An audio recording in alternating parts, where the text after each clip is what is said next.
अस्सलाम वालेकुम व्यूअर्स, मैं हूं तैयबा बासी और मैं हूं आपकी लीगल एडवाइज़र। आज का मौजू जिसमें सिविल केस, दीवानी केसेस के हवाले से हमारी एक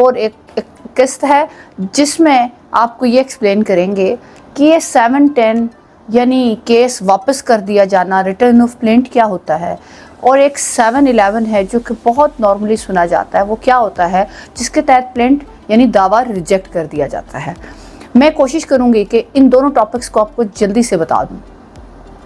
आपने हमारे एक एपिसोड में सुना कि केस आप विथड्रॉ भी कर सकते हैं, लेकिन आपको ये भी बताया गया कि विथड्रॉ के लिए आपने किस तरीके से केस को विथड्रॉ करना है। किसी स्टेज पे भी कोई भी पार्टी अपना केस विथड्रॉ कर सकती है, लेकिन अदालत भी केस वापस कर सकती है अगर किसी ऐसी सूरत हाल में कि जिसमें आपने गलत जगह पे केस फाइल कर दिया हो, उस अदालत की जुरिस्डिक्शन ना बनती हो, या किसी ऐसे टेक्निकल रीज़न की वजह से जो कि अदालत बेहतर जानती हो, या कानूनी तौर पे कोई पेचीदगी हो, तो अदालत आपका केस 710 के तहत रिटर्न कर देती है और आपको ये डायरेक्शन देती है कि आप इसको प्रॉपर जगह पे या प्रॉपर तरीके से वापस फाइल करें। ये एक प्रोसीजर है रिटर्न ऑफ प्लेंट का। अब आ जाता है 711 यानी रिजेक्शन ऑफ प्लेंट क्या होता है। उसमें हमारे यहाँ बहुत ज़्यादा ये कॉमनली सुना जाता है, और उसमें नॉर्मली होता था कि कोई भी पार्टी केस फाइल करती है तो दूसरी पार्टी जो जवाब मुद्दा अलग होते हैं, वो जवाब की बजाय 711 फाइल कर देते हैं कि ये दावा नहीं बनता था, इसको ख़त्म कर दिया जाए, इसको रिजेक्ट कर दिया जाए। वो 711 की एप्लीकेशन होती है।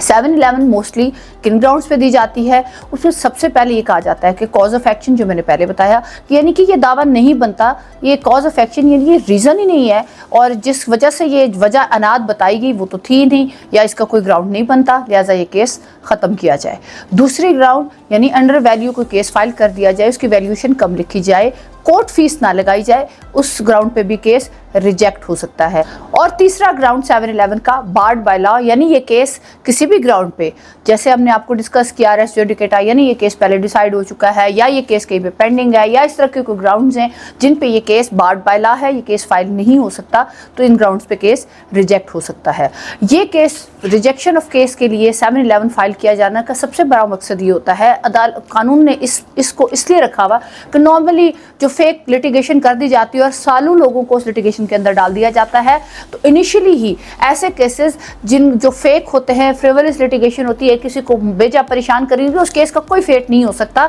तो अदालत उसको इनिशियली स्टेज पे देखती है कि वाकई ऐसा केस जो कि आगे नहीं चल सकता, उसमें ये 3 चीज़ें हैं जिनकी वजह से आगे चल नहीं सकता, तो कोर्ट इनिशियल स्टेज पे बगैर शहादतों के इनिशियली स्टेज पे इस दरखास्त के आने के बाद 711 के तहत केस को रिजेक्ट कर सकती है। उम्मीद है आपको ये मालूमात आपके लिए बहुत मुफीद होंगी, और हमें यकीन है कि आप हमारी इस मालूमात को आगे भी पहुंचाएंगे। Thank you so much.